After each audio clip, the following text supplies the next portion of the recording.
This is a stock CZ fork tube, and what we need to do is take it apart. And the first thing you need to do is just take the bolts out of the bottom here. Most of these are an Allen. For my convenience, I've just taken an Allen, cut the end off so that I can put a socket on it. Makes sense. Once this bolt's out of the bottom, all you really need to do is just slide the tube out. At this point, we need to take a snap ring plier and take the snap ring out of the end right here. Careful it doesn't go flying across the room. Now, on the stock ones, once you do this little bottom out cone that's inside here will not come out very easy. These things are real tight and they're pressed in there. So you're going to take another bolt, not your good one, and put it in the end of this. Put it in a vise where the bolt's clamped in the vise, and you're slide hammering this out until it comes out like this. Once it's apart, the only thing you need is this. This other stuff we're going to completely discard. Then we're going to take the new valve, which looks like this, and we're going to put this inside. This has a seal right here. That's a little hard initially to kind of get past this little lip. So once you insert this to that point, you got to kind of twist and rock it in a little kind of figure eight or circles, and eventually it'll kind of pop in. There we go. Once that's in, we have this part where the recession right here, that goes down. We have this with the little castle part that goes up against it, and then this goes in. There's a little recession right here with a lip, and that lip part always goes in this way.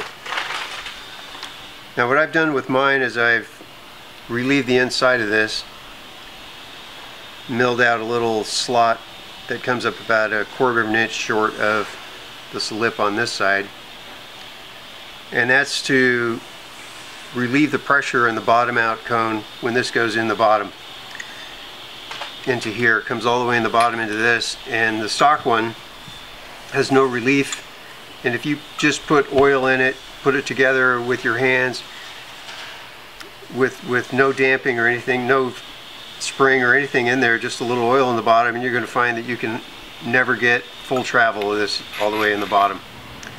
And when you're riding, if you put a zip tie on it, you'll see that you're coming up short also. So we end up getting about another inch of functional travel by just relieving a little slot in the side of this.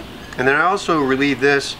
I put it on the lathe and spun this down a few thousandths so that this goes in snug into here, but it doesn't have to be rammed in like the stock one is. And make sure that comes in all the way, and we put the snap ring back in.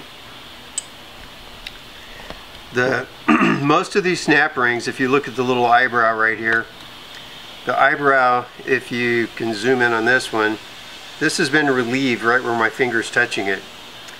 The little eyebrow part where the snap ring fits, the plier fits in, almost always impinges on the inside of this tube here. So if you take everything apart and put your snap ring in the bottom of the fork, and you put it in here and measure the travel, and then pull it out, take your snap ring out and slide it in, you'll notice that it goes in a good 3/4 of an inch farther.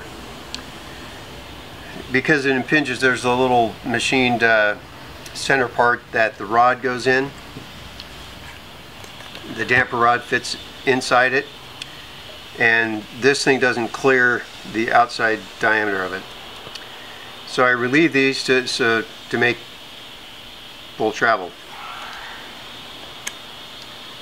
That's kind of critical, at least if you want full travel. The one thing that's different on our damper rod here is it has you notice that we're not using the top out spring here. That's stock. Ours has a hydraulic one. So, and it also has a check valve that's functional. So when this thing comes to the top, the rebound hole, which is in the top of this one, the stock rod, the rebound damping hole is in the bottom, right there. When this gets to the top, this little thing right there impedes the oil travel through it and causes a real soft bottoming. And we also gain more functional travel.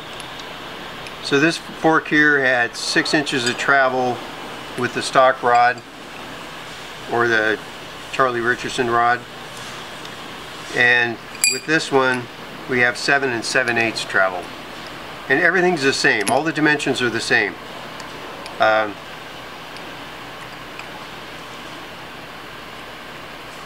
functional part of this right here, this is all the same length as a stock one. We're just picking up travel here, and we're picking up travel with the bottom out cone and also the snap rings. On almost all the snap rings on every fork I've seen that's put together with one of these rods, the snap ring limits the full travel. So that's it.